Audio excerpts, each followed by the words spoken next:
मैं अहमदाबाद में बैठी हूँ, गांधी जी के असूलों की ज़रूर बात करेंगे। अहिंसा का रास्ता, धर्म का रास्ता हमने हमेशा फॉलो करा है। हमने डेवलपमेंट करते हुए, प्रोग्रेस करते वक्त हमने प्रजातियाँ ख़त्म नहीं करी हैं। हमने लाशों के ढेर पे अपने देश को नहीं बिछाया। मैंने 2 दुनिया देखी है, कनाडा में जी के देखा है, यहाँ जी के देखा है। मुझे द बेस्ट ऑफ एजुकेशन दी है मेरे पेरेंट्स ने, and I felt that this is the time to give back, and this is the time to give back to your mother country.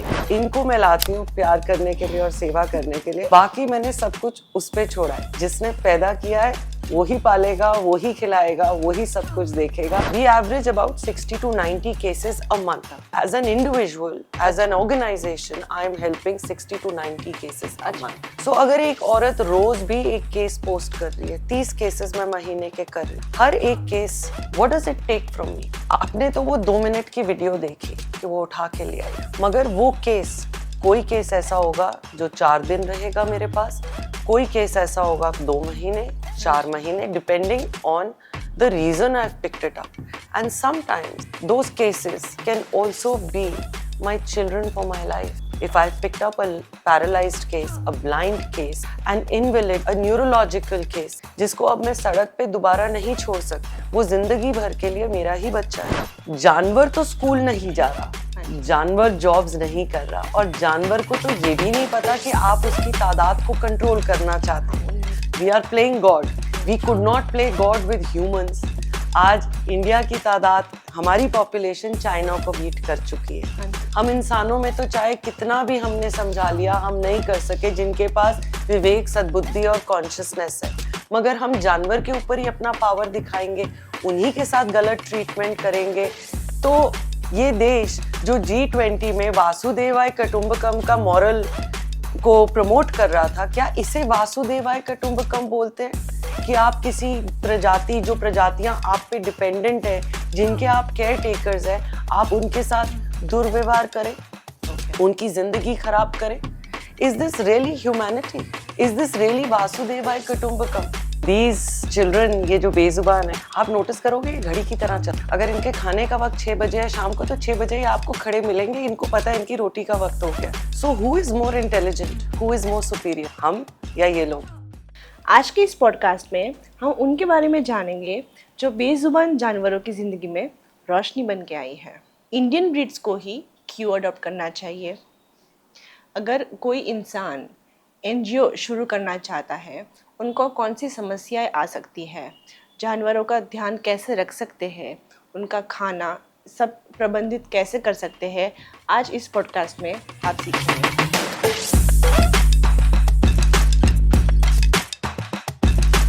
Luminary tales में आपका स्वागत है मानवी। Thank you so much for coming. आपको मिलकर बहुत खुशी हुई। आपके द्वारा किए जा रहे कार्यों ने उन बेजुबान जानवरों की आवाज़ बनी है जिनकी खुद की आवाज़ नहीं है। ऐसा कहा जाता है कि भगवान की पूजा करते हैं वो उनका अर्पण होता है, लेकिन ऐसा माना भी जाता है कि हम किसी के साथ कैसा व्यवहार करते हैं, उनके साथ कैसे बात करते हैं, उनके बारे में कैसा सोचते हैं, उनसे बड़ी भेंट और कोई हो नहीं सकती है। और आपने उन बेजुबान जानवरों की ज़िंदगी में आके उनके लिए आप रोशनी बन गई मानवी। एक माँ, एक दया, एक देवी के रूप में आप जाने जाते हैं मानवी। कुछ धागे मानवी राय की तरह चमकते हैं। आज सब जानते हैं कि मानवी राय क्या कर रहे हैं, कैसे है, लेकिन हमको उस समय में वापस जाना पड़ेगा जहाँ से ये सब शुरू हुआ हमारे।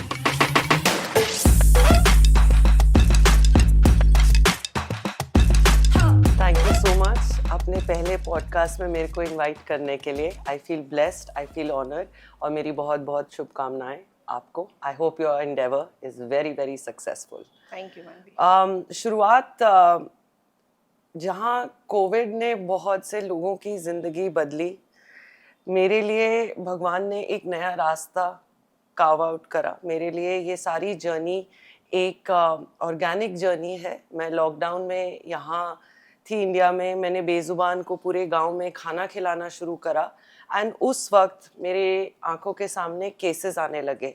एंड क्योंकि लॉकडाउन था, सब कुछ बंद था, एंड जो नियर बाय एनजीओज थे, they were also not very helpful. मैंने हेल्प करना शुरू कर दिया, एंड वो दिन है और आज मैं आपके सामने हूँ। 4.5 साल हो गए हैं and I run an NGO now. मैं तकरीबन 100 प्लस बच्चों की माँ हूँ, बेजुबान बच्चों की। ओके। जैसे आपने बताया कि लॉकडाउन के बाद आप यहीं पर रुक गए, तो अपनी रोज़िंदा ज़िंदगी से निकलकर उन बेज़ुबान जानवरों के बारे में सोचना, उनके लिए काम करना, अपने आप को पूरी तरह से समर्पण करना, ये बदलाव एक रात में होने वाला बदलाव तो है नहीं मानवी। तो ऐसा क्या हुआ कि आपने ऐसे सोचा कि हाँ, मुझे ये करना है? बेजुबान से बेहद प्यार करना तो बचपन से ही मेरी फितरत थी। एंड मेरे बचपन से नेचर में भी ये है to give. I have always been a child जिसको स्कूल भी मैं जाती थी, किसी को मेरे टिफ़िन की ज़रूरत है, रास्ते में वो दे दिया, मेरी जैकेट की ज़रूरत है, मेरे स्वेटर की ज़रूरत है, कभी सोचा नहीं, कभी एक सेकंड थॉट नहीं देती थी किसी की हेल्प करने से पहले। But growing up you don't understand that what is your calling. And I also feel कि अपने लिए तो सब जीते हैं। Correct. जब यहाँ लॉकडाउन में मैंने ये सिचुएशन देखी, मैंने यही सोचा कि भगवान ने बहुत ब्लेसिंग्स दी है मुझे।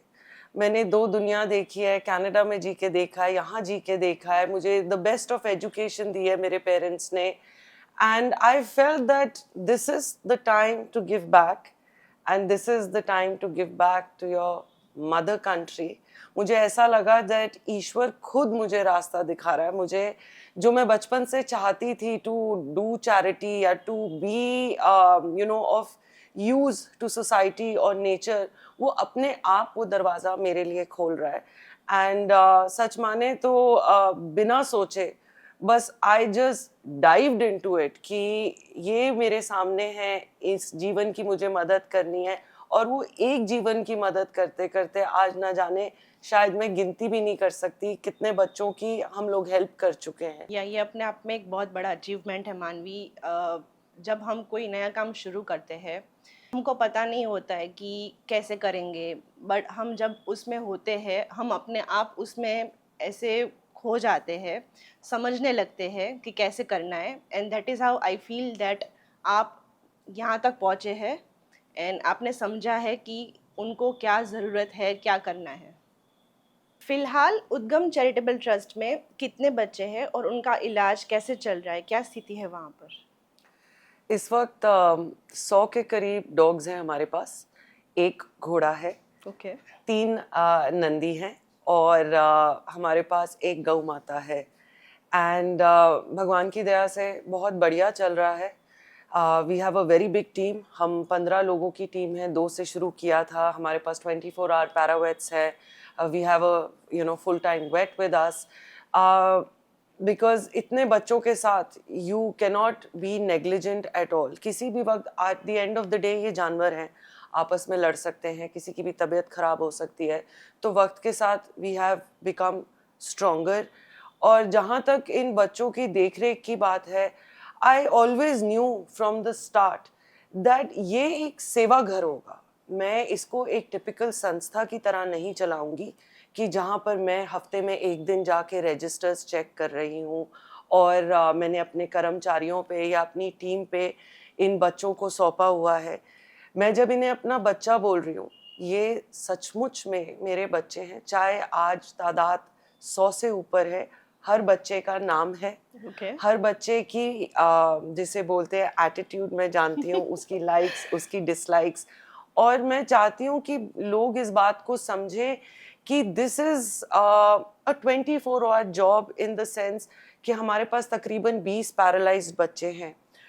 पैरालाइज्ड हैं, उनको कब गाड़ी पे बिठाना है, अब कब गाड़ी से उतारना है, बेड सोर्स तो नहीं हो रहे, पानी तक वो पहुंच पा रहे हैं या नहीं, उनको पानी पिलाना है, उनका पासा पलटना कि अब वो थक चुके हैं एक तरफ लेटे लेटे, उनको सुसु पॉटी कराना, ये सब कुछ देखभाल, ये इसीलिए मैं इसको सेवा घर बुलाती हूँ। और मैं नहीं चाहती कि कोई भी बच्चा निग्लेक्ट हो। सो फॉर एवरी 10 डॉग्स और 10 एनिमल्स आई हैव, Okay. उसके लिए there is a designated person वो 10 डॉग्स उसकी जिम्मेदारी हैं, उसके टिक्स देखना, उसके नाखून देखना, उसकी तबीयत का ख्याल रखना, उसका जैसे अगर पैरालाइज्ड है, न्यूरोलॉजिकल डिसऑर्डर है, ब्लाइंड है, उस हिसाब से उसको, उस बच्चे को किस तरह पालना है, ट्रीट करना है। क्योंकि 24 घंटे मैं तो संस्था पे नहीं हूँ, आई गो फॉर रेस्क्यूज ऑल्सो। हमारे पास इतनी प्रोविजन नहीं है कि हम लोग अभी अपनी संस्था पे एक्सरेज, अल्ट्रासाउंड कर पाएँ, तो हम हर केस को लेके जाते हैं। सो जब भी मैं नहीं हूँ तो उन बच्चों का पालन कैसे हो रहा है, उनकी देखभाल कैसे हो रही है, और ये सब करने के लिए मेरा वहाँ प्रेजेंट होना भी जरूरी है, because I am the captain of the ship. मैं जो चाहती हूँ कि मेरे बच्चे इस तरह से ट्रीट हो, तो उसे सिखाना भी मुझे पड़ेगा और उन चीज़ों को करना भी मुझे पड़ेगा कि मुझे देख के बाकी लोग सीखें। सो ये हमारा अरेंजमेंट है इस वक्त बच्चों के लिए। सो ये बहुत बड़ी बात है मानवी, जितना आपने कहा ये सुनने में बहुत आसान है, लेकिन ये करने में it takes a lot of effort ना। आपको जानवरों को ही नहीं सिखाना होता है, वहाँ पे आपके साथ संस्था में जो लोग जुड़े हैं आपको उनको भी सिखाना होता है कि कैसे उनका जो उनका उनको क्या चाहिए, खाने में कैसे देना है, उनको कैसे वॉक करवाना है, कौन सी दवाई कैसे देनी है। तो आपको उन हर एक चीज़ के लिए उनके साथ जुड़ा रहना पड़ता है। आप कैसे ये मैनेज करते हैं? मेरी तो अब आप सोचे तो मेरी जिंदगी इन्हीं के नाम है। इट्स अ फुल समर्पण, इट्स डिवोशन। मेरा ये मानना है कि आत्मा परमात्मा का अंश है और इन जीवन को सड़क से उठा के इनकी देखभाल करना, ये मेरी मर्जी थी। इन बच्चों ने नहीं कहा कि हमें सड़क से उठाइए या हमें खाना खिलाइए। और मुझे ऐसे लगता है दैट जो डॉग्स होते हैं या जानवर होते हैं वो इंसान से कहीं ज़्यादा इंटेलिजेंट है। अगर आप सोचें, भले हम इन्हें रोटी ना दें या हमें इन्हें आशियाना ना दें रहने के लिए, ये फिर भी अपने लिए जगह ढूंढ लेते हैं, ये फिर भी अपने लिए रोटी ढूंढ लेते हैं, चाहे कचरे में से ढूंढे। तो मेरी शुरू से यही सोच थी कि मैं इनको रोटी के लिए और छत के लिए नहीं उठा के ला रही हूँ, मैं इनको वो जिंदगी देना चाहती हूँ जिसकी ये हकदार है।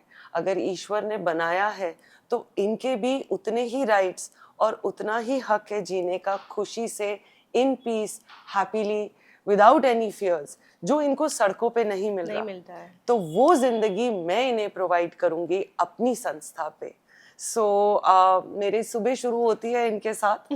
आई मेक श्योर, चाहे कितने भी रेस्क्यूज, कोई भी एक्सरे, कहीं भी जाना है, कोई भी पॉडकास्ट है, मगर कोई ऐसा दिन नहीं है कि मैं अपनी संस्था पे ना जाऊं। और अगर आज मैं अहमदाबाद में हूँ तो कोई ऐसा दिन नहीं है कि मैं वीडियो कॉल पे अपने हर बच्चे की खबर ना लूँ। And I am also very blessed कि वक्त के साथ मुझे देखते देखते my team has started aping me. And in fact, I can very proudly say that आज अगर मैं अहमदाबाद में बैठी हूँ तो my team will work even harder कि मैम को किसी बात का दुख नहीं होना चाहिए किसी बच्चे की वजह से। They work, my team is also divine. They are divine and God bless them. हाँ, वो टीम में ऐसे बोलते हैं ना कि अपने आप अंदर अपने मन से करे, आपको उनको कुछ बताना भी ना पड़े, that itself वो बहुत बड़ी बात है। मैं माँ हूँ, सिर्फ इन बच्चों की नहीं बट अपनी टीम की भी माँ हूँ, तो जो माँ करेगी वो बच्चे सीखेंगे। And I can very proudly say that जो मेरी टीम है उन्होंने भी मुझे माँ का दर्जा दिया है, और चाहे मैं वहाँ प्रेजेंट हूँ या नहीं प्रेजेंट हूँ, वो उतनी ही रिस्पेक्ट देते हैं मुझे भी और मेरे हर बच्चे को। They are true sevadars and I pray to God कि मेरी जैसी टीम पूरे देश में फैले। मानवी, आप एक बहुत बड़ा एग्जाम्पल है। आजकल के टाइम में लोग वर्क लाइफ बैलेंस की बात करते हैं, आपने पर्सनल लाइफ बहुत बढ़िया से संभाला। आपने ना ही अपनी लाइफ लेकिन उन जानवरों की लाइफ को इतने अच्छे से संभाला है दैट आप बहुत बड़ा इंस्पिरेशन हो हम सब के लिए। Thank you. अगर आपको सच्ची सेवा करनी है तो आपको मैं हटाना पड़ेगा। आपको हमेशा ये बोलने वाला पड़ेगा कि करने वाला ऊपर वाला है, ईश्वर है। सो आई थिंक ये सेवा करने में मुझे भी इतना ज़्यादा मज़ा इसलिए आ रहा है, और ये शायद इसे सक्सेसफुल वर्ड यूज़ कर लेते हैं कि ये सक्सेसफुल इसलिए बिकॉज इनको मैं लाती हूँ प्यार करने के लिए और सेवा करने के लिए। बाकी मैंने सब कुछ उस पर छोड़ा है, जिसने पैदा किया है वही पालेगा, वही खिलाएगा, वही सब कुछ देखेगा, एंड पहले दिन से लेके आज दिन तक वही कर रहा है। इसीलिए मेरी जिंदगी आसान है, because I have made sure कि सारा बर्डन मैं ईश्वर पे ही रखूं। हाँ, वो बोलते हैं ना, समर्पण ही आरंभ है।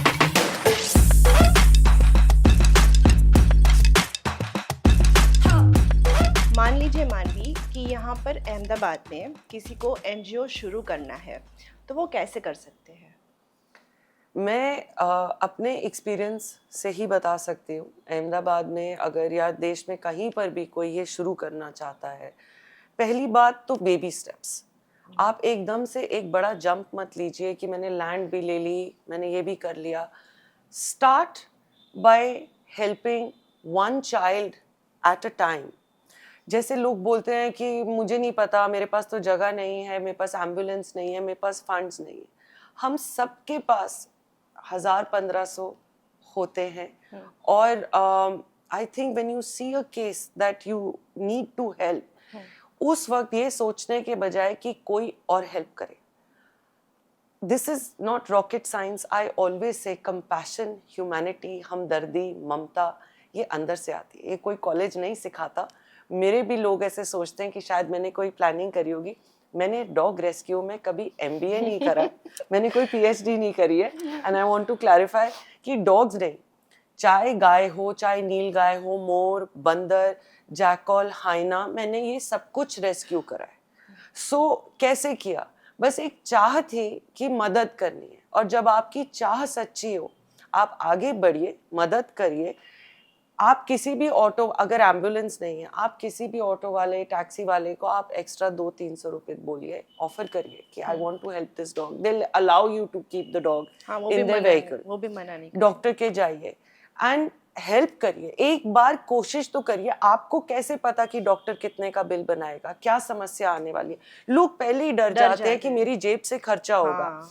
ईश्वर आपके हिस्से के पैसे कभी नहीं लेगा, ये आप मेरे से लिखित में ले लीजिए। अगर आपके पास 500 रुपए जेब में है और आपने वो किसी पे लगा दिए, मगर वो आप ही के हक के थे, वो 500 क्या आपको 1000 वापस करेगा। सही है। आप पेशेंस रखिए, आप सब्र रखिए, आप उस पर भरोसा रखिए, आपकी किस्मत का वो कभी भी नहीं लेता। So first of all baby steps, then if you really want to do this, I think today's generation is very blessed. सबसे बड़ा टूल आपका फोन है, सोशल मीडिया। आज मीडिया में आने के लिए आपको कोई बड़ी प्रोडक्शन हाउसेस या मीडिया हाउसेस के पास नहीं जाना। आप अपना काम लोगों के आगे सामने ला सकते हैं अगर आप सच्चे हैं। लोग आज भी दुनिया में अच्छे लोगों की तादाद कहीं ज्यादा है तो कलयुग, बट कलयुग का शुरुआत है, लोग बहुत ज्यादा हैं जो अच्छे हैं। अगर आपके काम को सपोर्ट की जरूरत है, लोग आगे आएंगे, ईश्वर भेजेगा सपोर्ट। देयर इज नो वे कि अच्छाई करने वालों का अच्छाई ना हो। एंड तीसरी चीज, अगर आप मेरी तरह करना चाहते हैं कि आप फुल टाइम सेवा करना चाहते हैं, तो नेचुरली जब आप इस काम को एक वक्त तक कर चुके हैं और आप रियलाइज करते हैं आप फुल टाइम करना चाहते हैं, आप जॉब नहीं कर सकते, आप बिजनेस नहीं कर सकते। मैंने अपनी जिंदगी को ये काम शुरू करने से पहले, जब मैंने रियलाइज करा कि मुझे ये काम करना है, मैंने अपने आप को सिक्योर करा कि मैं जो भी पोजेस करती थी मटेरियल थिंग्स में, आई नो सब लोग ये नहीं कर पाएंगे, but you have to be planned. मेरे पास जो मटेरियल सामान था, आई सोल्ड इट ऑफ। मैंने अपने आप को एक मंथली इनकम में सिक्योर करा कि मुझे ये रेंट आ रहा है या मुझे ये इंटरेस्ट आ रहा है, ये कम से कम मेरा रेंट, मेरा बिजली पानी, मेरा खाना पीना और मेरे बच्चों का खाना पीना देख रहा है। तो इनिशियली मैंने लोगों पे बैंक नहीं करा था कि लोग मुझे डोनेशन देंगे, ये मेरा पैशन है, इसको मैंने अपनी मर्जी से शुरू करा था। तो मैं लोगों को रिक्वेस्ट करूंगी कि अगर आप ये 24 आवर्स करना चाहते हैं, एक थोड़ी सी प्लानिंग के साथ करिए कि शुरू के 6 महीने या साल भर अगर आपको डोनेशन नहीं आती, आप अपनी जिंदगी को और इन बच्चों की जिंदगी को कैसे मैनेज करेंगे। हाँ जी। और शुरुआत हमेशा 4-5 डॉग से ही करिए, कभी भी अपने आप को ओवरबर्डन मत करिए, गो वेरी प्लान्ड। हाँ, क्योंकि वो भी जिंदगी है, और ऐसा ना हो जाए कि अगर आप ही वेयर ऑफ हो गए, आप ही एग्जॉस्ट हो गए, तो आप ये काम कैसे करेंगे। So for you to stay sane, this work also has a lot of misery, You have to be mentally strong to do this. सो अगर हमारे पास बैकअप है तो ये गाड़ी भी नहीं रुकेगी, काम चलता रहेगा, सेवा भी हो जाएगी और प्रॉब्लम भी नहीं होगी। और आपका अगर नीयत सच्ची है, मैं दोबारा बोलूंगी, आप बढ़िए इस काम में, आंख बंद करके कूद मारिए, वो आएगा। You will see miracles. You will see miracles happen. हम अभी हमारे सामने मिरेकल ही बैठा है Manvi. We are already seeing miracles. Thank you so much.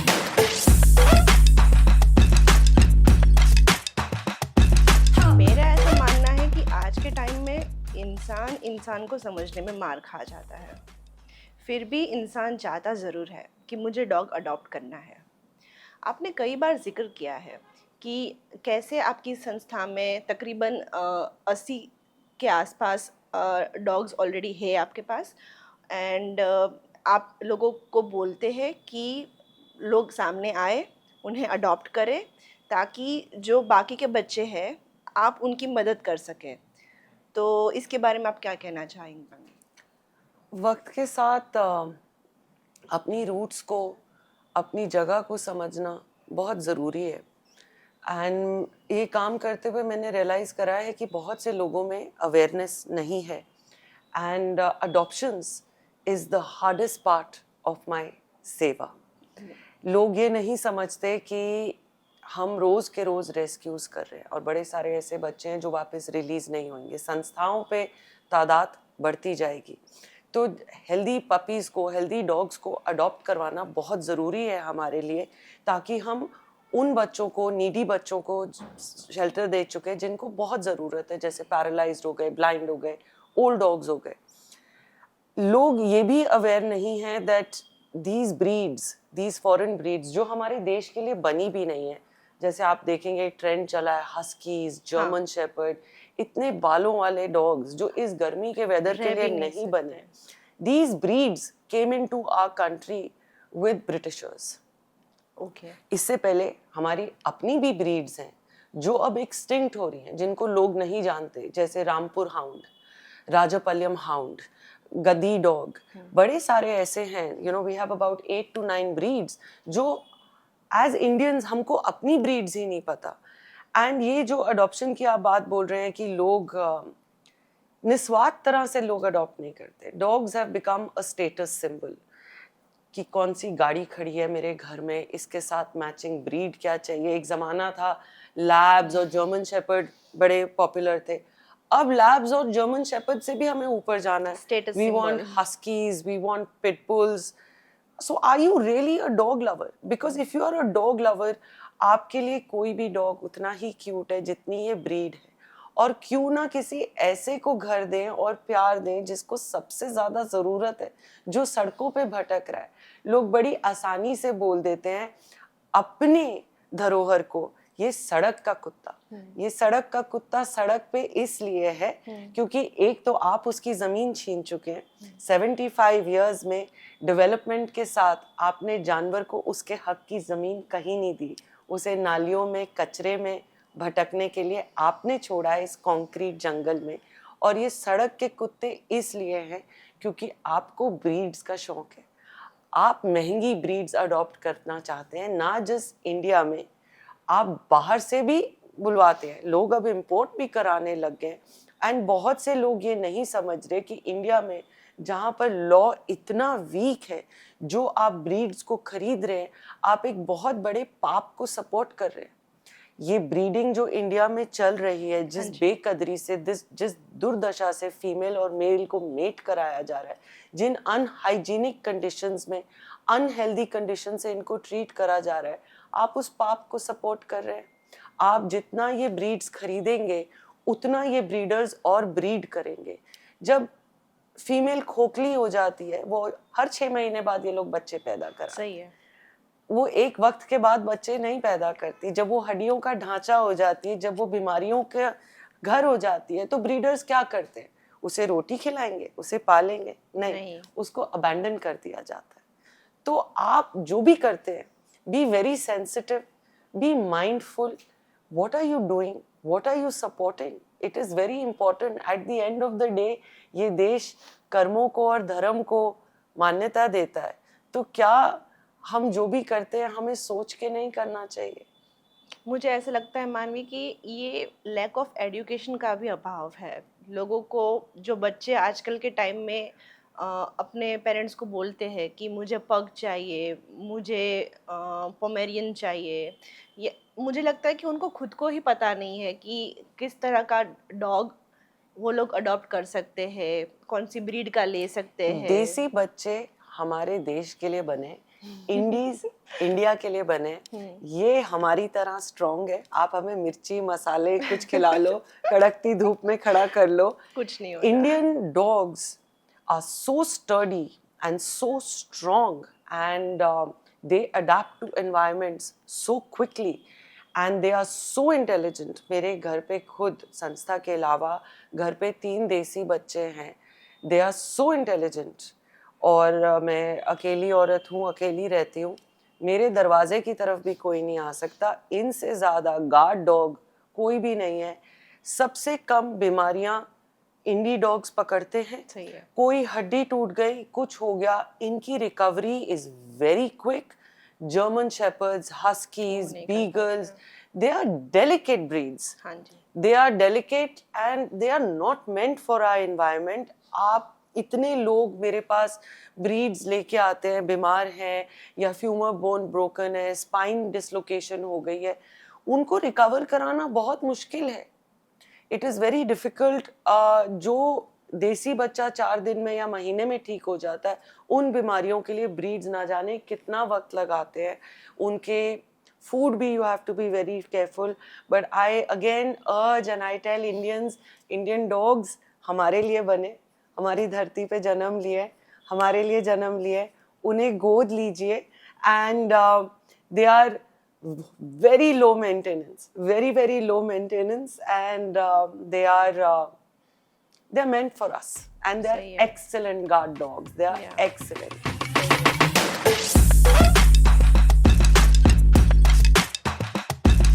अपना पर्सनल एक्सपीरियंस शेयर करूंगी। I just went out on streets, एक कुत्ता मिला मेरे को, मैंने बोला बेटा ये तुम्हारे लिए है, खा ले। ये सुन के वो खड़ा हुआ, वो आया, उसने देखा, उसने शुरू किया, थोड़ा खाया, बीच में रुक गया। द ट्रीटमेंट यहाँ पे मुझे ऐसा लगा कि उनको हम समझ में नहीं आता है हम जो बोलते हैं, पर ऐसा नहीं है। मैं उसको बोलती गई, थोड़ा और खा ले बेटा, जैसे हम अपने बच्चों को कैसे बोलते हैं, थोड़ा ही है, ख़त्म हो जाएगा ऐसे बोल के, वही मैंने पूरा उसके साथ किया। तो वो इंसिडेंट मेरे लिए इतना, हमेशा मेरे दिमाग में ऐसा रहेगा कि उनमें और हम में थोड़ा सा भी फ़र्क नहीं है। हम उनको नहीं समझ पाते, वो पर वो हमको समझते हैं जी। तो ऐसी, अगर ऐसा कोई भी इंसिडेंट आपके साथ, अपने बच्चों के साथ ऐसी कोई याद जिसने आपके ऊपर ऐसा प्रभाव छोड़ा हो? ऐसे बहुत से इंसिडेंट्स हैं, और ये भले हर शब्द को नहीं समझते, मगर ये टोन को तो समझते हैं। प्यार की भाषा तो हर कोई समझता है, और यही फ़र्क है। आप हमारे देश में देखेंगे, बड़ी बार ज़्यादातर लोग जानवर को है गुस्से से या लात मारेंगे या पत्थर मारेंगे, उसकी ज़रूरत ही नहीं है। These children, ये जो बेजुबान है, they are so well connected to the universe. आप नोटिस करोगे ये घड़ी की तरह चलते हैं। अगर इनके खाने का वक्त 6 बजे है शाम को, तो 6 बजे ही आपको खड़े मिलेंगे। इनको पता है इनकी रोटी का वक्त हो गया। So who is more intelligent, who is more superior, हम या ये लोग? और उसी तरह से ये हमारी टोन्स, हमारी भाषा, हर बात को समझते हैं। और संस्था ही नहीं, बचपन से जितने भी डॉग्स घर पे भी पाले गए हैं, they have always understood everything. आप सबसे ज़्यादा, मतलब there was a phase when I was not well, Canada में मैं थी एंड मेरी तबीयत भी ख़राब थी, वहाँ फैमिली नहीं थी, and I was kind of going through depression. Okay. उस वक्त मेरी फ्रेंड का जो डॉग है चेरब, मैं आज भी उसकी आभारी हूँ। उसने मुझे 1 मिनट भी अकेले नहीं छोड़ा। अगर उस वक्त किसी ने मेरा साथ निभाया है और मुझे सबसे ज़्यादा प्यार करा है और उस तकलीफ़ में से बाहर लेके आया है, तो वो चेरब है। अब कहाँ से उसमें ये समझदारी आई? वो एक एहसास है, they are so connected to energy, to vibrations, that he knew that something is wrong. ये बैठी लेटी रहती है, she is not as active. उसने, जिसे बोलते हैं, जो अगर वो बैठता भी था तो वो मेरे साथ ही बैठता था Okay. और वो मेरे शरीर के साथ टेक लगा के बैठता था, वो प्यार ही करता था हमेशा। मेरे हाथ पैर चाटेगा, मेरे मुंह चाटेगा। तो आई थिंक उस तकलीफ से बाहर लाने में चरब का बहुत बड़ा हाथ है। एंड जानवर सब समझते हैं, you know, they are very well connected to the universe. और आप एक चीज़ याद रखिएगा, जानवर समझे या ना समझे, आप मेरी वीडियोस देखते होंगे, मैं हर बच्चे से बात करती हूँ, रेस्क्यू करते वक्त भी बात करती हूँ। अगर वो नहीं समझ रहा तो कहीं यूनिवर्स तो मेरी बात उस तक पहुँचा ही रहा है, उसको मेरे जिसे बोलते हैं मेरी भावनाएं उस तक पहुंच रही हैं। अब संस्था में बड़ी बार मेरे आपने रेस्क्यू वीडियोस देखेंगे, the dog is very ferocious, very, because he is ferocious out of fear and trauma. किसी पे गाड़ी गुजर गई है और मैं एक्सपेक्ट करूं वो मुझे प्यार करे, वो मेरी नादानी होगी। तो मुझे पता है विद पेशेंस, विद लव, आज वही बच्चे इतना प्यार करते हैं जो काटने की कोशिश कर रहे थे। The moment they understand love, and उसी तरह से they understand fear. So I always tell people कि जब सड़क पे आप गुजरते हैं, एक यू नो प्यार से बिहेव करिए। आप बिस्किट देंगे, उसका नतीजा अलग है। आप डंडा दिखाएंगे, आप पत्थर दिखाएंगे, क्योंकि जब आप डंडा और पत्थर दिखाते हैं उस वक्त तो वो डॉग डर के भाग गया, बट उसको इंसानों में फर्क नहीं पता। नेक्स्ट इंसान आएगा, उसको वो उसका दुश्मन लगेगा, उसे भौंकेगा या उसको गुस्सा करेगा, तो उसी वक्त इंसान नाराज हो जाता है कि ये तो डॉग है, ये न्यूसेंस है, ये परेशान कर रहा है। बट कोई भी डॉग की हिस्ट्री में नहीं जाएगा। कोई भी बेवजह, कोई भी जानवर बेवजह आपको तंग नहीं करता। मानवी, पिछले साल G20 समिट के दौरान आपने अपनी आवाज़ उठाई थी। ट्विटर हैंडल के दौरान आपने बताया था कि सही नहीं हो रहा है। तो वो पूरा सिनेरियो क्या था, क्या हुआ था उस वक्त? G20 हमारे दिल्ली में जब होने वाला था, वो आज मतलब उस डेट से 2 साल पहले डिसाइड हुआ था दैट G20 समिट होएगा। एंड सरकार ये चाहती थी कि दिल्ली की सड़कों पे ये स्ट्रे एनिमल्स, सिर्फ डॉग्स ही नहीं, गाय वगैरह जितने हैं, ये ना दिखें। हम किसी को भी एक थर्ड वर्ल्ड या सेकंड वर्ल्ड कंट्री ना दिखें, हम एक प्रोग्रेसिव और एक वेस्टर्नाइज्ड कंट्री दिखें, जिसे बोला जाता है that superpower. And so पहला तो मैं यही कहूँगी that means we are embarrassed of our situation. हमारी सरकार, हम ये जानते हैं कि ये सड़कों पे लावारिस कुत्ते दिखना या गाय दिखना एक आपके स्टेटस को नीचे गिराता है। You are conscious of this. Now if you are conscious of this, for 75 years you've been independent. What have you done to make your city beautiful as you feel that they are ugly? तो इसका समाधान क्या होना चाहिए, right? और अगर 2 साल से आपको पता था और आपको 400 करोड़ लगाए गए हैं G20 समिट के लिए, सड़कों को सुंदर करा गया है and state of the art चीज़ें बनाई गई, तो क्या इस 400 करोड़ में से 4 करोड़ जानवर के लिए नहीं लगाए जा सकते थे? बट क्या ये सिस्टमैटिक तरीके से या ह्यूमेन तरीके से नहीं हो सकता था? Why did we have to break their necks? उनको गंदी तरह से पकड़ना, उनको सड़कों पे घसीटना, उनको एम्बुलेंसेस में फेंकना, फिर उसके बाद उनको उठा के ऐसी जगहों में रखना जहां उनकी देखभाल का, उनके खाने पीने का सही प्रबंध भी नहीं। अब इस एक कमरे में आप और मैं बैठी हैं, यहाँ पर हम 100 लोग अगर ठूस देंगे तो क्या होगा? वो आपस में भी लड़ेंगे, एक दूसरे के साथ धक्का मुक्की करेंगे जगह के लिए, बैठने के लिए, तो जानवर क्या करेगा? एंड हमारे देश में ये स्लिंग कैचर्स बैंड है, बट आज भी ये होता है। हम लोगों को वर्ल्ड हेल्थ ऑर्गेनाइजेशन की पॉलिसी फॉलो करते हैं जिसमें it is completely cruelty free. आप नेट से उठाएं। एंड अब दिल्ली की जगह जगह पे देयर आर फीडर्स जो इन जानवरों को खाना खिलाते हैं, इनकी देखभाल करते हैं। तो अगर सरकार हमारे साथ मिलके इन जानवरों को उठवाती, हम इनको प्यार से गोद में उठा के एक टैगिंग होती कि ये जानवर हमने यहाँ से उठाया, इसको वापस यहाँ रिलीज करें।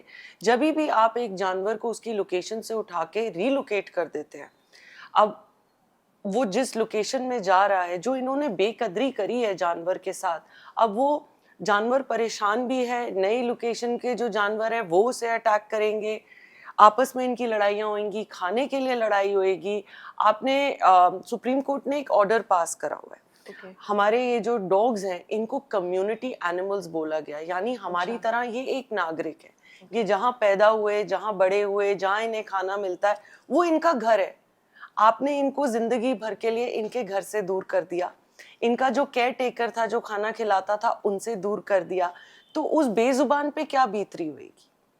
तो ये सब करने के बजाय ये बहुत ह्यूमेन तरीके से हो सकता था, जबकि हम एनिमल लवर्स को, इन्होंने जब ये बिल पास करा कि इस तरह से हम लोग जानवरों को सड़कों से हटा देंगे, we revolted, we raised our voice that don't do this, let's do it in a humane way, let's put them in organizations where they'll be looked after, let it be planned, हमारे साथ मिलके करिए। We were not against you removing them from the streets, but we were just saying let's do it in a more planned manner. अब आप G20 की बात कर रही हैं, हर साल 14 अगस्त भी आता है, 26 जनवरी भी आता है, हर बार यही काम किया जाता है, जानवरों को उठा उठा के पटका जाता है, इनको फेंका जाता है, इनको गलत लोकेशंस में छोड़ा जाता है। अब जब हर साल ये कार्यक्रम होना ही है, तो आप इसका समाधान, एक लॉन्ग टर्म समाधान क्यों नहीं ढूंढते? Why we as humans and we in powerful positions are turning a blind eye and a deaf ear to situations or to issues that matter to you? जानवर तो स्कूल नहीं जा रहा, जानवर जॉब्स नहीं कर रहा, और जानवर को तो ये भी नहीं पता कि आप उसकी तादाद को कंट्रोल करना चाहते हैं। We are playing God, we could not play God with humans. आज इंडिया की तादाद, हमारी पॉपुलेशन चाइना को बीट कर चुकी है। हम इंसानों में तो चाहे कितना भी हमने समझा लिया, हम नहीं कर सके जिनके पास विवेक, सद्बुद्धि और कॉन्शियसनेस है। मगर हम जानवर के ऊपर ही अपना पावर दिखाएंगे, उन्हीं के साथ गलत ट्रीटमेंट करेंगे। क्या इसे वासुदेवाय कुटुंबकम बोलते हैं? कि आप किसी प्रजाति, जो प्रजातियां आप पे डिपेंडेंट है, जिनके आप केयर टेकर्स हैं, आप उनके साथ दुर्व्यवहार करें, उनकी जिंदगी खराब करें? Is this really humanity? Is this really Vasudevaya Kutumbakam? So every year, why are you not being planned? Why are you not being humane?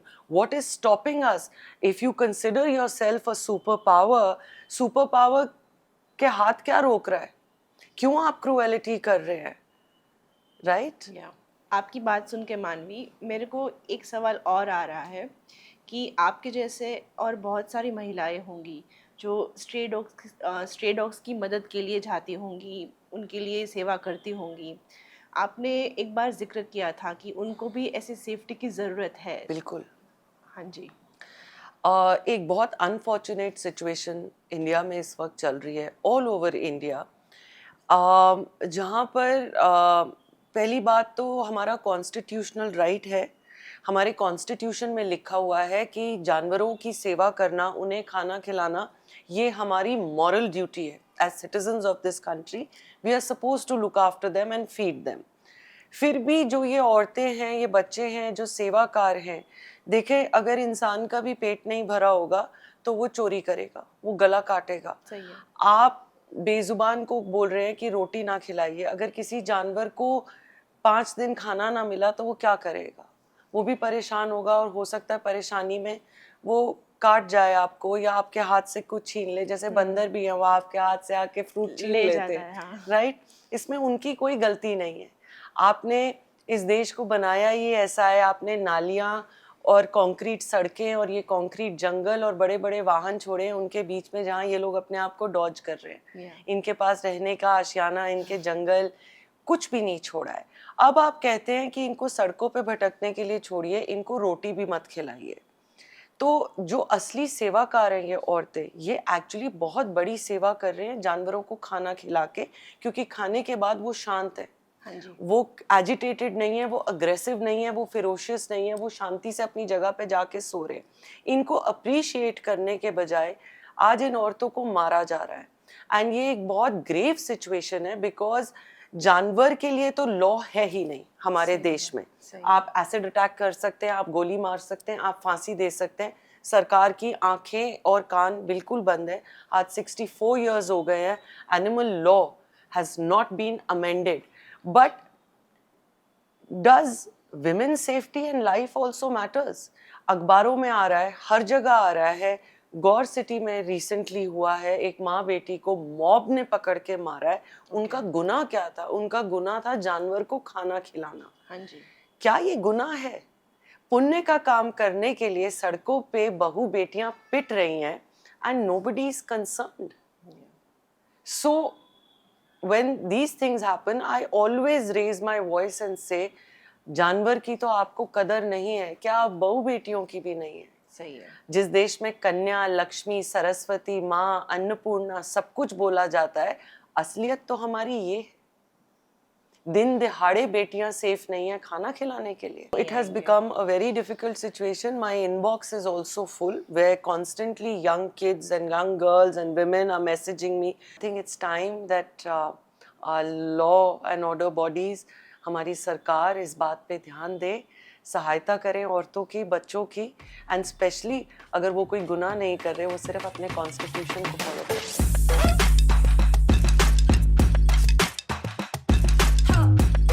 ऐसा क्यों होता है कि सड़क पर जो जानवर होते हैं उन स्ट्रे डॉग्स की ज़िंदगी, उनको समझना, उनको तकलीफ़ में देखते हुए लोग ऐसे समझते हैं कि हम इनकी परवाह क्यों करें हैं? क्या हमारी ह्यूमन कंडीशनिंग ऐसी हो चुकी है कि ये तो सरकार की जिम्मेदारी है, हम क्यों करें? तो स्ट्रे डॉग्स की ज़िंदगी को समझना आम इंसान की समझ के परे है। स्ट्रे डॉग की ज़िंदगी या स्ट्रे काऊ या बंदर कोई भी हो, वो बहुत मुश्किल है, बहुत मुश्किल है। और मैं दावे के साथ कह सकती हूँ कि किसी भी इंसान को एक दिन भी वो ज़िंदगी जीनी हो, वो नहीं जी सकते। भूखे प्यासे एक अपने लिए सेफ जगह ढूंढना, सारा टाइम फियर में रहना।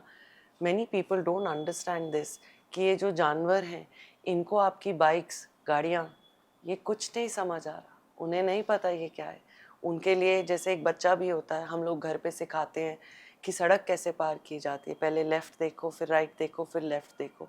जानवर को कौन समझा रहा है? कोई नहीं होता है। आपने, जैसे मैंने पहले भी बोला, बस इन कॉन्क्रीट जंगल्स में इनको छोड़ दिया है रोटी भी ढूंढने के लिए, सेफ जगह बैठने के लिए, और सड़क पार करने के लिए, और उसमें भी इंसान इन्हें बहुत परेशान करता है।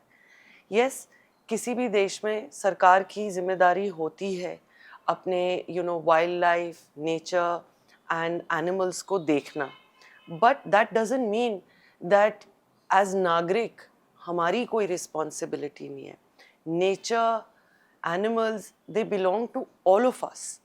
एंड ये एक बहुत सैड सोच है जहाँ लोग सोचते हैं कि जानवर सरकार की या एनजीओ की रिस्पॉन्सिबिलिटी है। आज अब जैसे मैं ये काम करती हूँ, मैं 24 घंटे दिन रात ये काम कर रही हूँ, मगर उसके बाद भी मुझे पूरे देश से मैसेजेस आते हैं, ma'am please help, please help.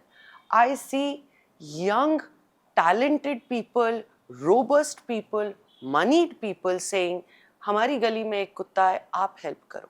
अच्छा, आपका नैतिक कर्तव्य मैं क्यों निभाऊंगी? और मैंने कोई स्पेशल एजुकेशन नहीं करी है कंपैशन में, लव में और ह्यूमैनिटी में, ये आपका भी फर्ज है।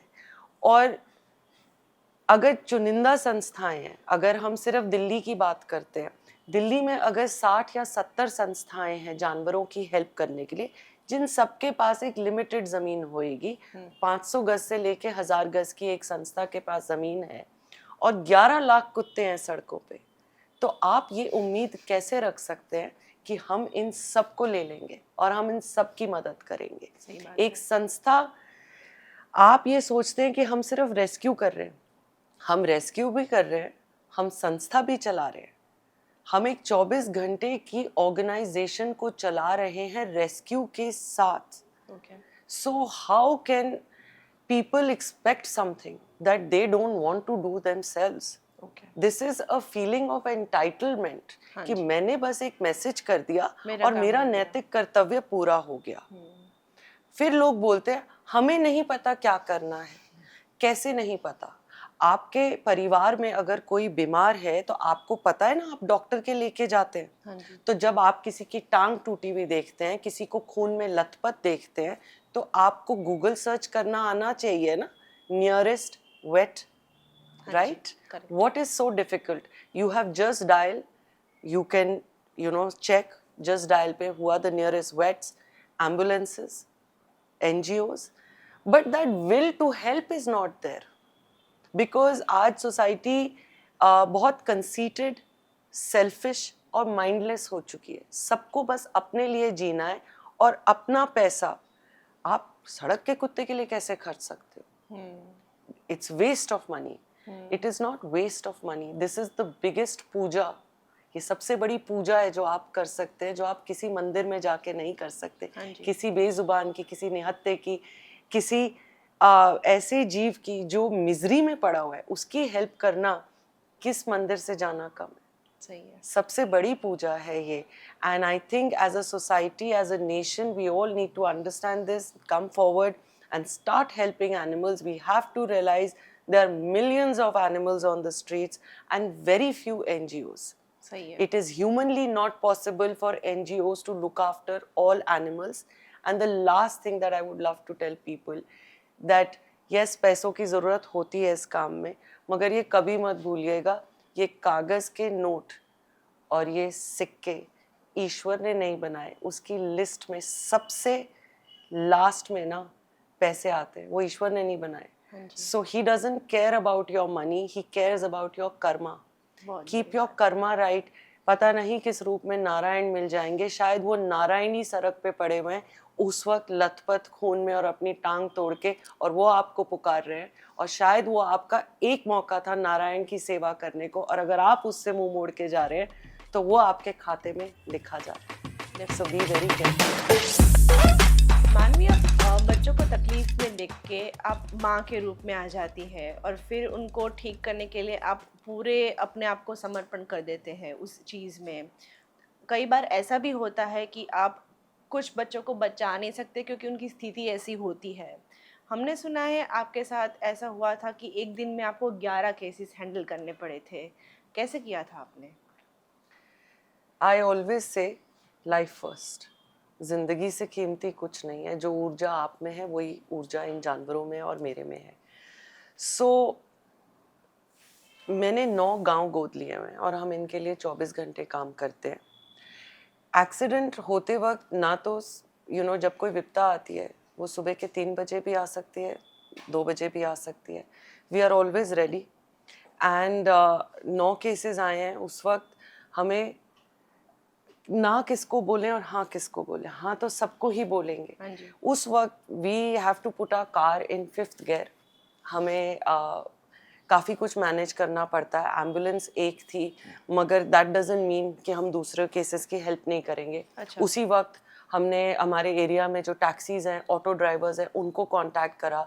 एज अ टीम हम स्प्लिट कर गए। अगर मैं एक केस को लेने गई हूँ तो मेरी टीम को दूसरे केस के लिए मैंने हेल्प के लिए भेजा। एंड इस तरह से अब जैसे मैंने कहा कि हमारे यहाँ पर मेरी संस्था में अभी भी फैसिलिटी नहीं है एक्सरे की, अल्ट्रासाउंड की, तो अगर हमारे पास उस दिन में 3 एक्सीडेंटल केसेस आए, मेरे को एक एक्सरे के लिए 1 साइड 1.5 आवर जाना पड़ता है। बट हमने मैनेज करा उस वक्त। कैसे भी करके मैनेज करा। हम लोग स्प्लिट करे। एंड एज आई सेड कि एक एम्बुलेंस है हमारे पास, तो हमने फटाफट टैक्सीज, ऑटोज़ को कांटेक्ट करा। हमने वेट्स को फ़ोन करा कि प्लीज़ अभी अपनी जगह को बंद मत करना, हम रास्ते में, हमें ट्रैफिक मिल गया, वी आर कमिंग। सो जैसे भी किया, अगर जैसे मैंने बोला है जहाँ चाह वहाँ राह, तो मदद करने की इच्छा थी। I just took the step forward. I never believe in giving up. Every problem has a solution. Problem आपको दी ही जाती है ताकि आप उसका समाधान ढूंढिए। सो समाधान तो हर चीज़ का है। You just have to think harder, you have to work harder, and that's why we are in a position. We are humans. We are blessed with consciousness. Correct. And we have to show that we can do anything. And वो दिन एक ऐसा ही था, and I was laughing, I was saying that हमारा नाम तो Guinness book of world record में आना चाहिए कि एक दिन में 11 केसेस करें। बट अगेन करने वाला वो है।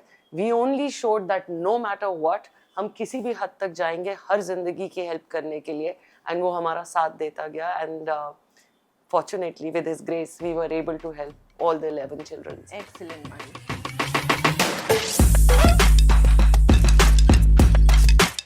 मानवी, आपने गालियाँ भी सुनी है, ताने भी सुने हैं कि मानवी हमारा केस नहीं लेती, आपको स्टोरीज़ में टैग करते हैं, आपको मैसेज करते हैं, कॉल्स भी करते हैं कि मानवी हमको मदद नहीं कर रही है। तो ये सब सिचुएशंस को फेस करके मुझे ऐसा लग रहा है कि ये बहुत आसान है लोगों के लिए बताना कि हमारा केस नहीं लिया, लेकिन व्हाट इज़ केस? आपके लिए केस क्या है? गालियां और बद्दुआओं की आदत सी पड़ गई है अब, ये रोज का काम है लोगों का। और मैं लोगों से ही एक सवाल पूछती हूँ कि एक संस्था चलाती हूँ, एक रेस्क्यूअर हूँ, एक माँ हूँ, एक सेवादार हूँ, मगर उससे पहले क्या हूँ? मैं भी एक इंसान हूँ, मैं किसी की बेटी हूँ, मैं किसी की बहन हूँ। क्या मेरी एक पर्सनल जिंदगी नहीं होएगी आप लोगों की तरह? जितनी ही आपको भूख लगती है उतनी भूख मुझे भी लगती है। जैसे आपका रेस्ट करने का दिल करता है, मेरा भी दिल करता है कि मैं रेस्ट करूं। जैसे आपका टीवी देखने का दिल करता है, घूमने का दिल करता है, हमारा भी दिल करता है, मगर हम वो सब कुछ त्यागने को तैयार हैं। मैं वो सब कुछ त्यागने को तैयार हूँ केसेस के लिए। ओके। केसेस क्या होते हैं वो मैं तो आपको ज़रूर समझाऊंगी। या और अगर एक औरत 30 दिन में, एक मंथ में, we average about 60 to 90 cases a month. अच्छा As an individual, as an organization, I am helping 60 to 90 cases a month. So अगर एक औरत रोज भी एक केस पोस्ट कर रही है, 30 केसेस मैं महीने के कर रही हूँ, हर एक case what does it take from me? आपने तो वो 2 मिनट की वीडियो देखी कि वो उठा के ले आई, मगर वो केस, कोई केस ऐसा होगा जो 4 दिन रहेगा मेरे पास, कोई केस ऐसा होगा 2 महीने, 4 महीने, depending on the reason I have picked it up. And sometimes those cases can also be my children for my life. If I've picked up a paralyzed case, a blind case, an invalid case, a neurological case, जिसको अब मैं सड़क पे दोबारा नहीं छोड़ सकती, वो जिंदगी भर के लिए मेरा ही बच्चा है। लोगों को लगता है कि बस हमने बता दिया और ये आई नहीं हमारे केस को रेस्क्यू करने के लिए या जवाब नहीं दिया। मुझे हजारों मैसेजेस आते हैं रोज के। क्या मैं अपनी सेवा छोड़ के, अपनी संस्था को चलाना छोड़ के, मैं सारा दिन सोशल मीडिया पे बैठ के जवाब देती रहूं? How many hours of my life will that take that? Will I not be neglecting my sanstha and the cases that are around me? People are not mindful, people are not sensitive, and they think we rescuers and we NGO runners are robots. सही है। We are their unpaid slaves. I'm only doing this out of my wish, compassion of my heart, and I will only do as much as I can do based on the funds I have, based on the land I have, based on the time I have. सही है। Right? And we do help cases. I do go through my messages sometimes when I get time, and we help cases. But humanly, Manvi cannot help India. They don't understand. और वो ये भी नहीं सोचते कि जब आप मेरे पे एक उंगली उठा रहे हैं, 3 उंगलियां आपकी तरफ है। मानवी तो फिर भी महीने के 60 से 90 केसेस हेल्प कर रही है, भले आपके केस की हेल्प नहीं कर पाई। आपने क्या किया? आपने एक मैसेज छोड़ दिया कि you help, but why should I help? Why is it not your moral duty? How are you different from me? You are special and I am not. I am not somebody's daughter. I don't have a home. I don't rest. Why do they forget this? या सही है। So this is just being mindful and sensitive that Manavi cannot help everyone. Manavi does help. Other than my 9 villages, I do help people. I get messages from Kerala, Bihar, Odisha. जितना बस में इंसानी तौर से मैं कर रही हूँ, मगर मैंने किसी स्टैम्प पेपर पे ये लिख के नहीं दिया कि मुझे हर मैसेज का जवाब देना है और मैं हर किसी के लिए हर क्षण खड़ी हूँ। सही है।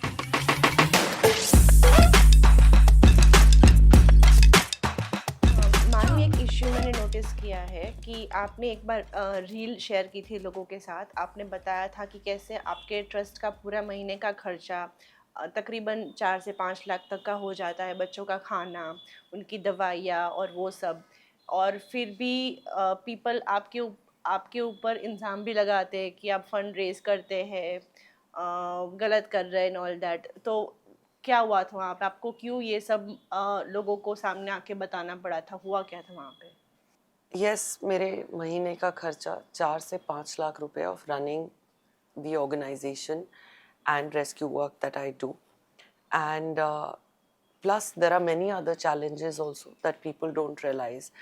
And मैंने शायद ये 4 से 5 साल की ड्यूरेशन में ऑफ रनिंग एन एनजीओ मैंने शायद 4 या 5 बार ही फंड रेज करा है, उससे ज़्यादा नहीं करा है।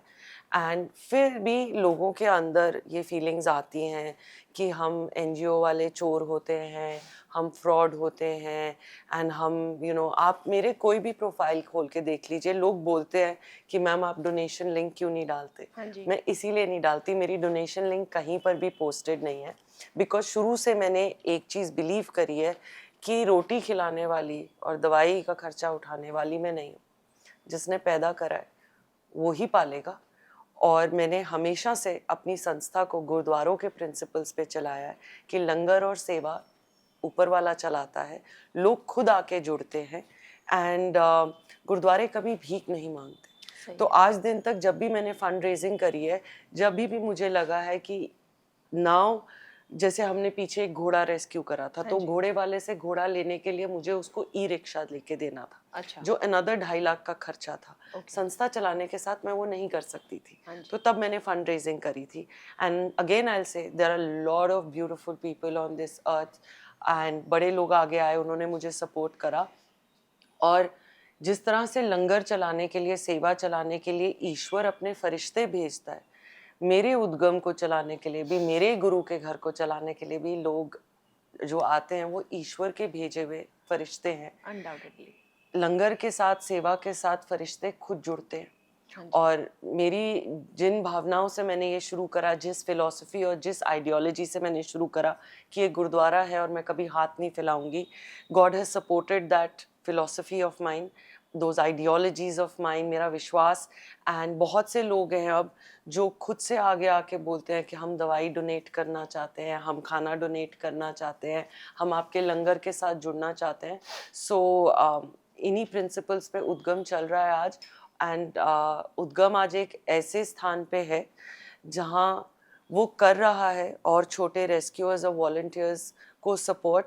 बट मैं चाहती हूँ लोगों को पता चले कि कोई बड़ी CSR फंडिंग नहीं है हमारे पास, कोई सरकार की तरफ से सपोर्ट नहीं है।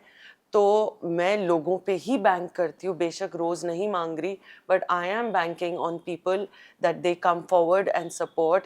And if they wish that ये 60 से 90 केसेस से ज़्यादा हम रेस्क्यू करें और ज़्यादा एरियाज़ में रीच आउट कर सके और एक एम्बुलेंस से 10 एम्बुलेंस कर सके, उसके लिए मुझे सोसाइटी का ही सपोर्ट चाहिए। And I would love that people come forward and support us so that we can extend our wings and we can help more and more bezuban, not just dogs, but cows, monkeys, even wildlife, you know. क्योंकि बहुत से लोग हैं वो ये सेवा करना चाहते हैं बट जॉब्स और अपनी फैमिलीज और अपनी सिचुएशंस की वजह से नहीं कर सकते। बट अगर वो हमारा साथ दें तो हम और एरियाज में पहुंच सकते हैं। और बहुत सारे लोगों का जो गुस्सा है मेरे साथ कि मेरे को रिप्लाई नहीं करा, मेरे एरिया में नहीं आए, शायद भगवान लोगों की वजह से हमें वो शक्ति दे, ताकत दे कि हम और एरियाज में पहुंच सके। हमें लॉजिस्टिक्स भी देखने होते हैं। अब मैं साउथ दिल्ली में हूँ, मेरे को आप केस भेज रहे हैं मेरठ का, रोहतक का, हैदराबाद का, या दिल्ली में ही आप मुझे केस भेज रहे हैं ईस्ट दिल्ली का, वेस्ट दिल्ली का। How can I reach over there and rescue the case? मैं यहाँ पर जो केसेस हैं उनको छोड़ के अपनी एम्बुलेंस लेके मैं 2-2.5 घंटा दिल्ली के ट्रैफिक में एक डॉग को रेस्क्यू करने जाऊँ और फिर मैं उसको संस्था पे लेके आऊँ। ये कुछ चीजें लॉजिस्टिक्स हैं जो लोगों को समझने पड़ेंगे, that I can not be present for every area, I am already looking after 9 villages, और सही इन है। 9 गांवों को जो हैं ये गरीबी रेखा से नीचे है। मैं जिनकी मदद कर रही हूँ उनको ज्यादा जरूरत है मेरी। आपके पास तो गाड़ी, एजुकेशन, सब कुछ है, आप कोशिश करिए मदद करने की।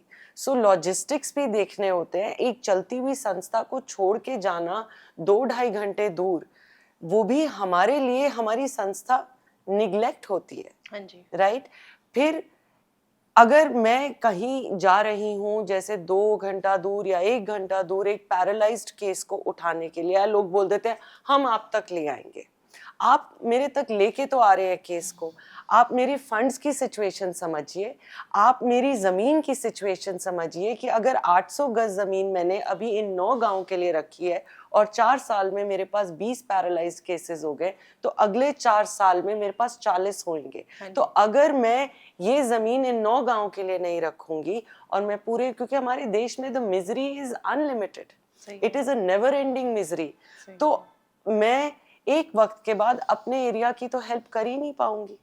अगर मैं पूरे देश से भरना शुरू कर दूं तो मेरे को तो 1 साल लगेगा इस संस्था को भरने के लिए। Do people really think logically what they are expecting and what they are asking from me? Exactly. Is it humanly possible? So when I run out of land, will they buy me acres of land? Yeah. When the tadat of cases at my shelter, it goes from 100 to 1000, will they come and give me employees? सही है। क्या ये मेरे को सेवादार ला के देंगे? क्या ये सेवादारों की सैलरीज देंगे? आप तो बस ये बोल देते हैं मेरा एक केस। आपके एक केस के लिए क्या क्या जरूरतें हैं, क्या आप ये सोचते हैं? बिजली, पानी, जमीन, सेवादार, सब कुछ चाहिए। हाँ जी। Who is providing me that? Yeah. You are not providing me anything, but you have a feeling of entitlement. You have an expectation she will do it. But why should I do it? आपने बहुत लोगों की उम्मीद बढ़ा दी है। या but यही लोग हैं जो मेरी मदद कर सकते हाँ हैं जी। देश भर में मदद पहुंचाने के लिए, बट इस वक्त humanly it is not Not possible, possible. And I think I am already working beyond my capacity. You are. 90 cases for a shelter in a month is again should go in Guinness Book of World Record. We'll make sure we do that. So हर एक चीज़ में 2 तरह के लोग होते हैं। एक ऐसे लोग होते हैं जो सही से जानवर को ट्रीट करते हैं। गली में जानवर निकलेंगे, गाय होती है, कुत्ते होते हैं, उनको खाना देते हैं, प्रॉपर्ली ट्रीट करते हैं। दूसरी तरफ कुछ ऐसे लोग होते हैं कि अगर कुत्ता भौंक रहा है तो पत्थर मारेंगे, चिल्लाएंगे, वो सब करेंगे। आपके हिसाब से हमारा देश अभी कौन से स्तर पे है in terms of treating animals right? Do they even, उनको पता भी है कि कैसे करना है, क्या करना है? आई थिंक हम कहीं मिड लेवल में हैं। हाँ जी। अपना पूरी तरह से अपनी जड़ को और धर्म को भूले नहीं है, ओके। बट ये वक्त वो भी है जितने धर्म और जड़ को हम खो चुके हैं उसे रिवाइव करें, उसे और खोए नहीं। जब हम ये विदेशी जगहें देखते हैं या हम वेस्टर्न कंट्रीज देखते हैं जहाँ आपको सड़कों पे स्ट्रे एनिमल्स नहीं दिखते, they are like perfect and clean, जो G20 जैसे इंडिया बनना चाहता था वो कैसे बने? वो how did they become that clean? उन्होंने ऑब्वियसली जब सड़कें बनाई हैं और ये बहुत क्लीन एनवायरनमेंट बनाया है, हम ये जानते हैं दैट उन प्रजातियों को ख़त्म किया गया है, राइट? स्ट्रे एनिमल्स उन्होंने ख़त्म करे हैं। हम ये भी जानते हैं that human races have also been finished. India has been very blessed, हमें कोई ख़त्म नहीं कर पाया। आए तो हमारे यहाँ भी राज करने थे, मगर हम ख़त्म नहीं हुए। उसी तरह से इंडिया जो है अहिंसा का रास्ता फॉलो करता है। मैं अहमदाबाद में बैठी हूँ, गांधी जी के असूलों के ज़रूर बात करेंगे। अहिंसा का रास्ता, धर्म का रास्ता हमने हमेशा फॉलो करा है। हमने डेवलपमेंट करते हुए, प्रोग्रेस करते वक्त हमने प्रजातियां ख़त्म नहीं करी हैं। हमने किसी को, हमने लाशों के ढेर पे अपने देश को नहीं बिछाया है। एंड आई थिंक वो एक हमारा पॉजिटिव है। बट अब वक्त के साथ जो हम अपने धर्म को भूलते जा रहे हैं, इस अहिंसा के रास्ते को भूलते जा रहे हैं, ये भूलते जा रहे हैं कि हर जीव में ईश्वर है और किसी भी देश के आगे बढ़ने के लिए सब प्रजातियों को साथ लेके आगे बढ़ना है, इसको ना भूलें। और ये सड़कों पे जानवर को दुख देना, आप प्लीज़ ये याद रखिए, वो ऑलरेडी दुखी हैं। उनके पास रहने की जगह नहीं है, उनके पास खाने के लिए नहीं है, वो डर के साथ जीते हैं। उसको और जिसे बोलते हैं और प्रताड़ित मत करिए। हाँ जी। आपको इंसान बनाया है, भगवान ने आपको केयर टेकर बनाया है। आप धर्म के रास्ते पे चलिए, सही रास्ते पे चलिए, जो ईश्वर के नज़र में सही है वो करिए। किसी को डराना, किसी को मारना, उसकी सिचुएशन को और बुरा बनाना अच्छी बात नहीं है। एंड आई फर्मली बिलीव अगर इंडिया वापस अपनी जड़ से कनेक्ट कर दे, अपनी जड़ को और स्ट्रांगली धरती में गाड़ दे, तो हमारे देश में क्रूएलिटी होगी ही नहीं। And we will become a superpower in the true sense, because आप जो बोते हैं वही काटते हैं। तो अगर आप अपने कर्म बर्बाद करेंगे एज एन इंडिविजुअल और as a country, it will come back to you. So let's not do cruelty. अहिंसा के रास्ते पे ही रहते हैं, धर्म कर्म के रास्ते पे रहते हैं, उसमें जो सक्सेस हमें मिलेगी that will be unprecedented and we'll beat every western country. I think it's high time that लोगों को ये समझना चाहिए और they should start treating animals right. Absolutely. आपने अपनी एक पोस्ट में बताया था कि आप अपना एक सेवा धर्म चलाना चाहती है जहाँ पे आप लोगों को सिखाएंगी वहाँ पे कि उन बच्चों की केयर कैसे कर सकते हैं, उनकी दवाइयों का ध्यान कैसे रख सकते हैं, क्या खिला सकते हैं क्या नहीं खिला सकते हैं। राइट। या एंड वो थोड़ा थोड़ा हमने शुरू भी करा है, ओके। बिकॉज मैंने जो ज़्यादातर एनजीओज को समझा है, जो मैंने देखा और जिस वजह से मैंने ये सोचा था कि मैं एक एनजीओ नहीं, एक सेवा घर चलाऊंगी। एंड हमने थोड़ा थोड़ा शुरू भी करा है, लोगों को ट्रेन करना, यंगस्टर्स को बुलाना, उनको दिखाना हम किस तरह से करते हैं। I never wanted my children's home to be a typical NGO. Okay. आ गए, खाना खाया है नहीं खाया, दवाई मिली नहीं मिली, मैं एक ऑर्गेनाइजेशन चला रही हूँ, गई अंदर ऑफिस में बैठी, 4 लोगों से बात करी, रजिस्टर्स चेक करे और निकल गई। ये मैंने शुरू में भी आपको बोला हाँ जी। था। I wanted to give love, seva, spend time with these children, understand them, and look after them that the way I would look after my own family if I'm needed. So ये चीज़ें हम सिखाने लग गए हैं कि बस एक पैरालाइज कुत्ता लेके आ गए, वो रेंग रहा है और उसको ट्रीटमेंट मिल रही है या नहीं, तो वो चीज़ मैं सिखाना चाहती थी। एंड उसके साथ साथ अब हमने एक और चीज़ करी है, that I have started giving employment at my संस्था to people who want to do सेवा। Okay. आज वो मेरे यहाँ पर सीखें, काम करें, और मेरे लिए इससे प्राउड फीलिंग नहीं होगी कि आगे जाके 6 महीने, साल या 2 साल बाद वो मुझे बोले that I am leaving Udgam now and I am going to create another Udgam in my own city, in my own village, and that is my intention. So again छोटे से शुरू करा है। Right now I've employed 2 people, such Okay. people that who want to ultimately go and help in their areas. Okay. And again, when I'm training them, it is not free of cost. Yeah. They do derive a salary from Udgam. Yeah. And मैं चाहूँगी कि मेरे ज़िंदगी का जो ये नया अध्याय है, to provide sort of vocation to women and make them strong and make them go out and run an NGO or help children on the streets. उसके लिए भी मैं चाहूँगी that people come forward and जैसे हमेशा मुझे bless करा है, प्यार करा है, support करा है, इस चीज़ में भी मेरा साथ दीजिए। because I always say that ये 4 dogs की help करके या कुछ जीवन की help करके, this is not what I want. I want सेवा and उद्गम का essence to spread nationwide. हर गली, हर सड़क, हर शहर में सेवादार हों और इन जानवरों को कभी भूखा ना सोना पड़े और कभी दर्द में तड़पना ना पड़े।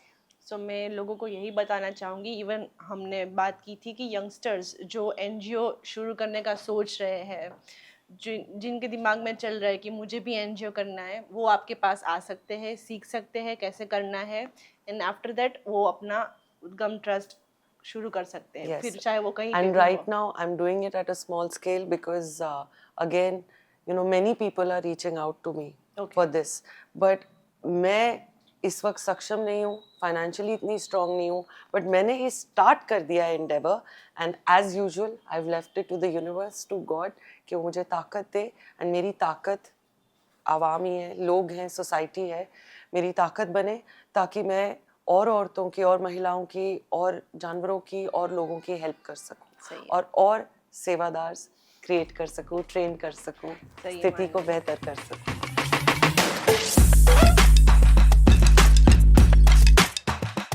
मानवी, पिछले साल आपने ट्विटर पे कैंपेन रन किया था, से नो टू डॉग पाउंड्स। जी। क्या आप उसके बारे में कुछ बता सकते हैं? मेरा पहला सवाल तो मैं आपसे क्वेश्चन पूछती हूँ, हाँ जी। Do you know what dog pounds are? Is it talking about dog shelter? Yes. Okay. So जैसे कि मैंने आपको पहले भी बोला दैट सरकार की तरफ से, सुप्रीम कोर्ट की तरफ से ऑर्डर है not to pick up healthy dogs and neutered and sterilized dogs and put them in shelters. Okay. They are community dogs और उनको आज़ादी है सड़कों पे जीने की। आप उन्हें संस्थाओं में नहीं डाल सकते। संस्थाएं बनी हैं लाचार कुत्तों के लिए जो सड़कों पे अब जी नहीं सकते, बुजुर्ग हो गए हैं, अंधे हैं, पैरालाइज्ड हैं। ओके। डॉग पाउंड ये होता है कि आजकल आपने नोटिस करा होगा कि डॉग हेट हमारे देश में बहुत बढ़ चुकी है। हाँ जी। लोग चाहते हैं कि हेल्दी डॉग्स को उठा उठा के संस्थाओं में डाल दिया जाए पैसे दे के। आज आप बोल सकते हैं maybe you know for example you are a dog hater and you say कि मेरी सड़क पे ये 5 कुत्ते हैं, उनको उठा के डॉग पाउंड में डाल दो, मैं आपको महीने के 20,000 रुपए दूंगी। अच्छा। That is illegal, that's a crime. अच्छा। जानवर का परम धर्म, उसका सबसे पहली चीज है उसकी आज़ादी। क्या आप उन पे विश्वास करते हैं कि ये 1000 कुत्ता एक एरिया से उठा के एक 4 दीवारी में रख देंगे, क्या उनको मेडिकल हेल्प मिलेगी? I will not talk about dogs, but मैं आज पूछती हूँ गौ माता और नंदी के बारे में। क्या है कीमत गौ माता की? जब तक वो दूध देती है तब तक उसकी कीमत है। जब वो दूध देना बंद कर देती है उसको उठा के फेंक दिया जाता है, वो हाईवेज पे घूमती है, वो भी गाड़ियों के नीचे आके मरती है। क्या किया सरकार ने उनके लिए? नंदी जिसको हम पूजते हैं, पत्थर की मूर्ति को तो पूजते हैं, मगर अगर नंदी पैदा हो गया आपके घर में तो डंडे मार मार के उसको भगाते हैं कि वो माँ का दूध ना पी ले। क्यों? क्योंकि वो दूध आपकी इनकम है। Who are we fooling? Dogs तो बहुत बाद में आते हैं लैडर के। गौ माता के लिए हमने क्या करा? हमारा देश एक एग्रेरियन कंट्री है। 56% of our country is dependent on agriculture. Okay. I belong to the capital of this country, Delhi. इस कैपिटल में गाय के लिए क्या सुविधा है? आज मैं जानना चाहती हूँ वो माँ जो सारी जिंदगी आपको दूध पिलाती है, जब वो मर जाती है उसके बरियल और क्रिमेशन के लिए सरकार की तरफ से क्या है? We have not done anything for any species. लोग कहते हैं ना इस देश में जानवर की बात करते हो, यहाँ इंसान के लिए कुछ नहीं है। इंसान के लिए कुछ नहीं है इसलिए बिकॉज इंसान की तादाद आप कंट्रोल नहीं कर पाए। बट क्या इंसान के लिए सरकारी अस्पताल बने, सरकारी स्कूल बने हैं? क्या इंसान के लिए मेट्रो बन रही है? क्या औरतों को फ्री ट्रैवल है बस में? है, इंसान के लिए बन रही हैं चीजें, मगर जानवर के लिए तो बिल्कुल ही नहीं बनी। आप माइनस में है। हाँ जी। We don't even have enough veterinary colleges in our country. Veterinary colleges are still following syllabus of 1930. Oh my God. So I think wake up India. Yeah. India, please wake up. And how do we wake up? We wake up with awareness. And who is the real strength of this country? We, Ourselves. us, society. We have to unite. We have to raise our voices. We are the real people. सरकार हमसे चलती है. We are the voters, we are the taxpayers. So it's time we all get aware what's happening and we raise our voices and we fight for them also. Yeah. That is also good karma. Correct.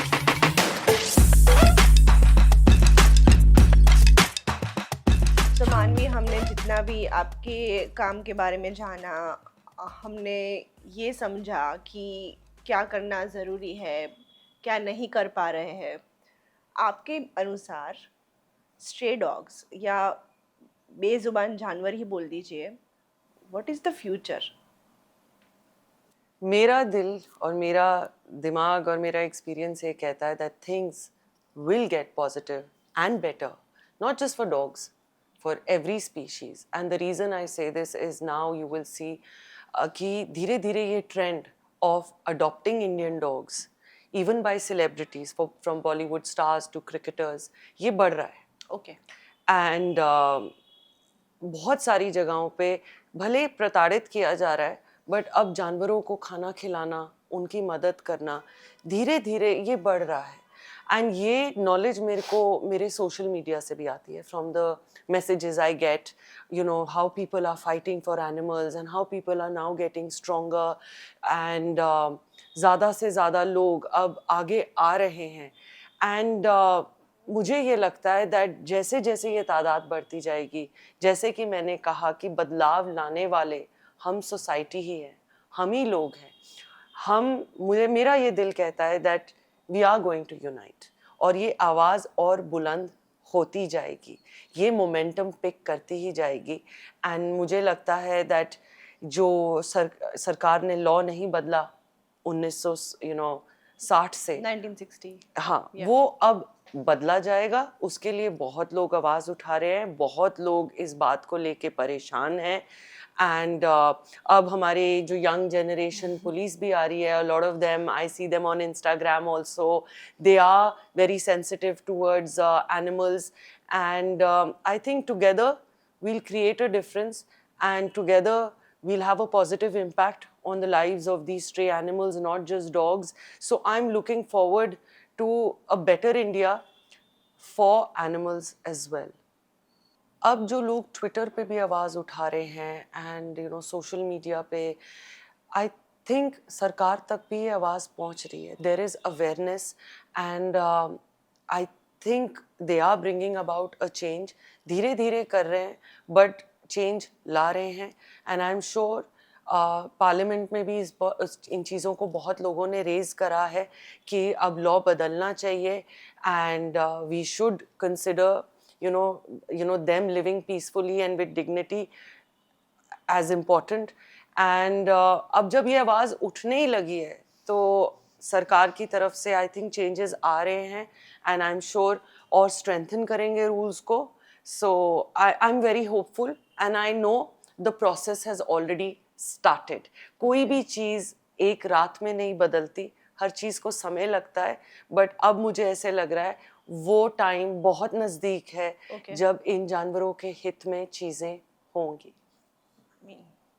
मानवी, आज मैं ही नहीं, यहाँ पे जितने भी लोग हैं, ये इंटरव्यू सुनने के बाद भी सोशल मीडिया पे लोग वाउच ऑन करेंगे कि हाँ भाई, बदलाव तो लाना पड़ेगा. बदलाव की टाइमिंग ऑलरेडी शुरू हो चुकी है. We are on a clock, why not right now. बदलाव हमेशा दिमाग से शुरू होता है एंड देन आँखों तक जाता है.